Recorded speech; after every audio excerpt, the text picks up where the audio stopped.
Let me tell you about four people. Robert is 68, Karen is 52, Marcus is 38, Zoe is 24. You may have come across versions of their stories before. What they did wrong. What they should have done differently. How each generation fumbled it in their own special way. And look, there's truth in that. But here's what I didn't tell you. Every single one of them, at some point, also got something right. Something that, if they'd leaned into it harder, would have changed everything. Some of it is uniquely theirs. Some of it is the same thing, just wearing different clothes depending on the decade. There's a win hiding in every generation's story. And by the end of this video, you're going to see yours.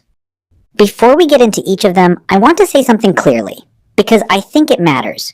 Most personal finance content treats generations like punchlines. Boomers ruined the economy. Millennials can't stop buying coffee. Gen Z is chronically online. Gen X is just quietly ignored, which is almost worse. That's not what this is. Because when you actually look at the data and at the real lives behind the data, every generation was dealt a genuinely different hand. Different interest rates, different housing markets, different economic shocks, different cultural pressures. They weren't all playing the same game and just scoring differently. The game kept changing. And yet, despite all of that, each generation produced people who figured something out, who got one thing, maybe more, genuinely right. And those wins are worth understanding, not just to feel good about your generation, but because the most useful thing you can do right now is borrow the best instinct from all four of them simultaneously. That's what we're here to do.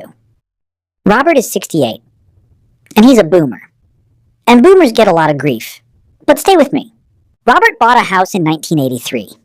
He didn't agonize over it the way people do now. He didn't run spreadsheets comparing renting versus buying, didn't stress test 7 different mortgage scenarios. He just bought it because that's what you did. Because owning felt more real than renting, and the bank said yes. And so he signed. And here's the thing people miss when they tell Robert's story. That instinct, that almost unthinking instinct to acquire an asset and hold it, was actually correct. Not perfectly executed, not the complete financial plan it should have been, but the core of it, sound. Robert's house is worth 4 times what he paid for it. That is real, compounding wealth-building performance, over 4 decades. And it happened largely while he was just living his life. He wasn't monitoring it. He wasn't rebalancing. He just owned something real and held it. The boomer generation's great financial win was this. They understood instinctively that ownership compounds, that buying something, a house, a business, a piece of land, and holding it across time was the move. They didn't call it asset accumulation. They didn't have the language, but they had the instinct. And for millions of them, that instinct paid off in ways they still underestimate when they're beating themselves up about the pension they underfunded. Robert got something genuinely right. He bought early, he held long, and time did the work. The lesson isn't to go out and buy the biggest house you can find. The lesson is simpler than that.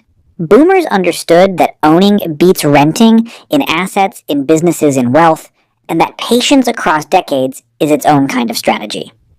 Karen is 52, she's Gen X, the generation that gets sandwiched between boomers and millennials in every conversation and quietly ignored in most of them. And Karen got hit twice. The dot-com crash in 2000, she was in her late 20s, just starting to feel like she had some financial footing, and the market dropped 50%. Then 2008, she was 34, had 2 kids, a mortgage, and watched her portfolio shrink in real time while the news ran daily segments about the end of the financial world. And she kept going. That's the Gen X win. And it sounds simple until you understand just how hard it actually is. Because here's what most people did in 2008. Financially literate, intelligent, careful people. They stopped. They paused contributions. They moved money into cash. They waited for things to feel safer before they got back in. Which meant they missed the recovery. Which meant they locked in the loss and missed the gain. Karen didn't do that. Not because she was fearless. She was terrified. Same as everyone else. But she'd set up her contributions to be automatic. She'd built a system that didn't require her to make a brave decision in the middle of a crisis. The money kept moving, the units kept accumulating, the market eventually recovered. And Karen was still in it. This is Gen X's underrated financial superpower, consistency under pressure. They are the generation that got quietly, stubbornly good at not panicking, at keeping their heads down and staying in the game when everything around them was telling them to get out. They didn't get a lot of credit for it.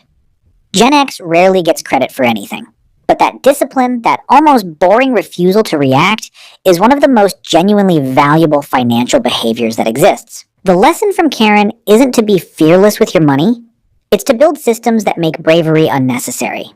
Automate it. Make the right move the default move, so that when the crash comes, and it will come, you don't have to be a hero, you just have to do nothing.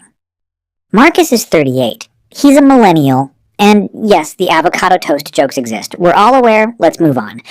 Because Marcus did something his dad never did.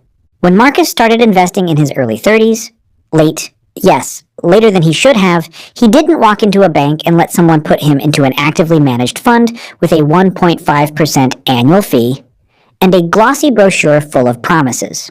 He opened an account online, bought a low-cost index fund, and set up a monthly direct debit. That's it. That's the move. And it sounds boring. It sounds like the obvious thing, the thing everyone knows now. But millennials were actually the first generation to do this at scale. Their parents trusted financial advisors who were often, bluntly, salespeople with credentials. Their grandparents put money in savings accounts and called it investing. Millennials, partly out of necessity, partly out of distrust, partly out of having the internet, figured out that the simplest, cheapest version of investing was also the most effective one. The research on this is unambiguous. Most actively managed funds underperform the index over 10 years. The ones that do outperform are nearly impossible to identify in advance. The fee difference, compounded over decades, is enormous, and millennials, more than any generation before them, understood this and acted on it. Marcus may not have invested enough. He may have started too late. He may have used experiences as a substitute for assets in ways that cost him. All of that is true. But what he invested well. And 20 years from now, the index fund Marcus opened at 31 with £100 a month is going to be doing serious work. Quietly, cheaply, without anyone taking a cut on the way. The millennial win is this. They democratized smart investing. They took something that used to require a middleman and figured out they didn't need one. They backed simplicity when the industry was selling complexity. And they were right. Zoe is 24. She's Gen Z.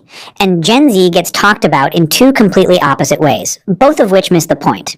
Either they're the most financially savvy generation ever, revolutionizing money with crypto and side hustles and passive income content. Or they're chronically online, performatively wealthy, spending on aesthetics while calling it investing. There's truth in both, but there's something underneath both narratives that doesn't get said enough. Zoe started investing at 21. Not with a lot. Not with perfect knowledge. Not with a complete financial plan. She opened an ISA, put in what she could, and began. And that beginning, that unglamorous, imperfect, small beginning, is worth more than almost anything else in this video. Here's why. If Zoe puts £200 a month into a stocks and shares ISA from age 21 to 65, at a modest average return of 7%, she ends up with somewhere in the region of £700,000. If she starts at 31 instead, same amount, same return, 10 years later, she ends up with around £340,000. 10 years of delay. Half the outcome. The numbers are almost violent when you see them laid out.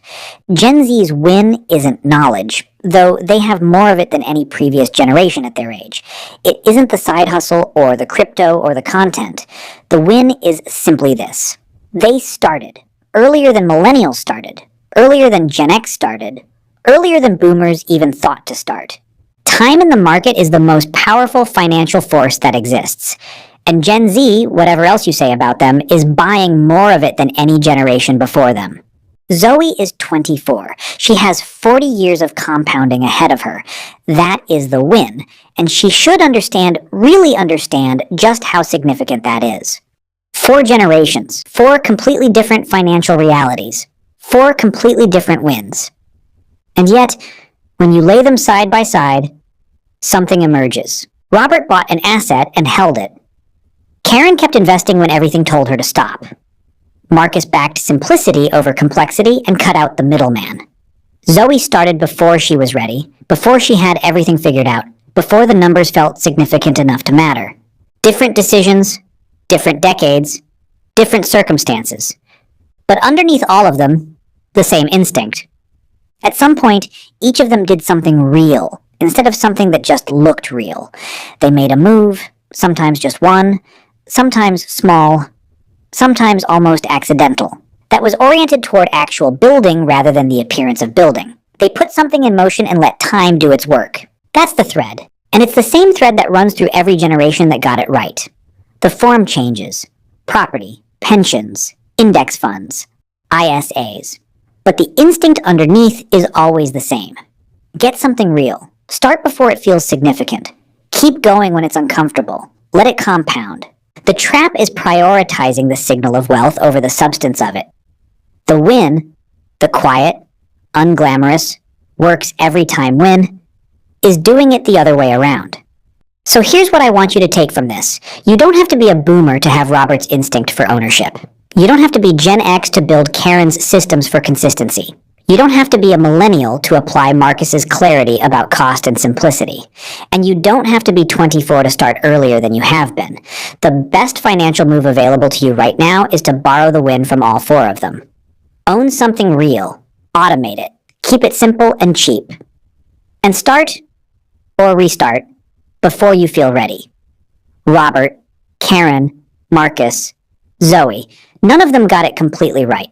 None of them had the full picture, but every single one of them had a moment, at least one, where they made the right call, where the substance won over the signal. The question is, which win do you need most right now? Is it Robert's? Do you need to commit to owning something real instead of waiting for the perfect moment? Is it Karen's? Do you need to automate, to take the decision out of your own hands before the next crash tests your nerve? Is it Marcus's? Do you need to simplify, to stop paying for complexity that isn't earning its cost? Or is it Zoe's? Do you just need to start? Smaller than feels meaningful, earlier than feels right, and trust that the time will do what the time always does. Tell me in the comments, not because anyone's keeping score, but because naming the win you need is usually the first step toward actually going and getting it.